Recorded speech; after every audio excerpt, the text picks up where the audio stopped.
Olá, esse conteúdo ele é correspondente à última unidade do livro de vocês, ou seja, a unidade 4. Nós vamos estudar um pouco sobre a biologia celular, o estudo das células. As células é as unidades que constituem um ser vivo, né? Então, a citologia é a área da biologia que estuda a célula no que diz respeito à sua estrutura, seu funcionamento. Ela é a unidade básica estrutural e funcional de todos os seres vivos anteriormente, né? A palavra célula foi usada pela primeira vez, né, em 1667 pelo inglês Robert Hooke, porque ele analisou pedacinhos de cortiça, né, e percebeu que era formado por numerosos compartimentozinhos. E esses compartimentozinhos ele deu o nome de célula. Existem dois tipos de microscópio para que possa analisar melhor as células, né? O microscópio eletrônico ele é o mais sofisticado, já o óptico ele é o mais simples, né? Nem todas as estruturas das células podem ser visualizadas com o óptico.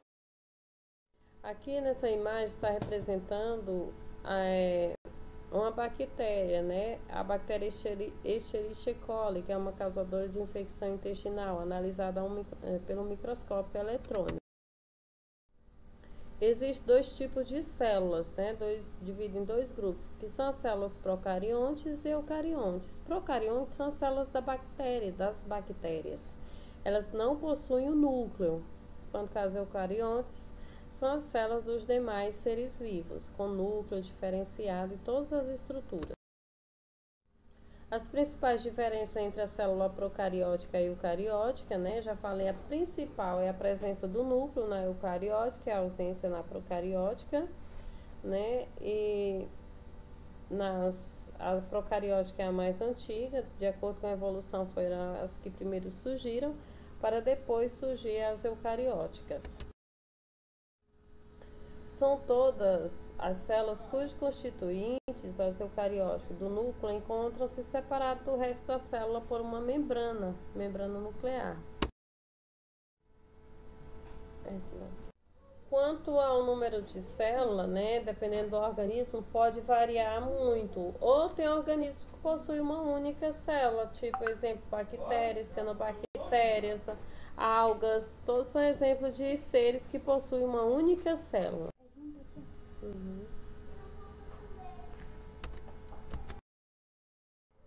As células elas podem ter formas variadas também, não tem todos aquele mesmo formato igual a gente costuma exemplificar para vocês.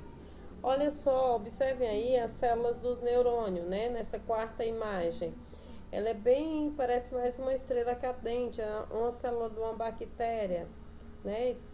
Elas são totalmente diferentes, células musculares, células sanguíneas. Então, cada grupo de célula possui formatos diferenciados.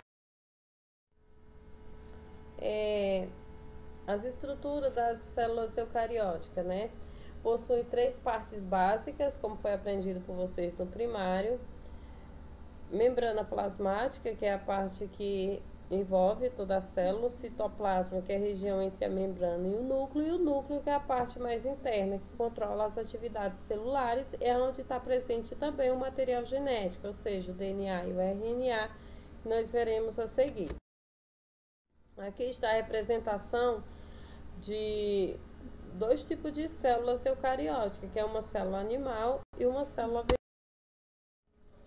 Falando ainda da membrana plasmática, né, toda célula, tanto eucariótica como procariótica, elas possuem a membrana plasmática, é uma estrutura simples, fina, constituída basicamente de lipídios ou gorduras. O citoplasma é a parte que fica entre a membrana e o núcleo, é preenchido por uma substância chamada de hialoplasma e é onde se encontram dispersos organoides ou organelas, que é como se fossem os órgãozinhos das células e que garantem o bom funcionamento da. Nessa imagem pode ser apresentada um núcleo, né? Núcleo e nucleolo, todas as células com exceção das procarióticas, possuem. O núcleo ocupa 10% do volume total da célula, então é uma estrutura um pouco grande em relação ao tamanho total da célula, né? E ela que controla as reações que ocorrem na célula. Aqui está mostrando as organelas presentes no citoplasma. Não vou falar as funções de cada uma delas, porque vocês verão isso no próximo. Mais organelas, que como eu já falei, como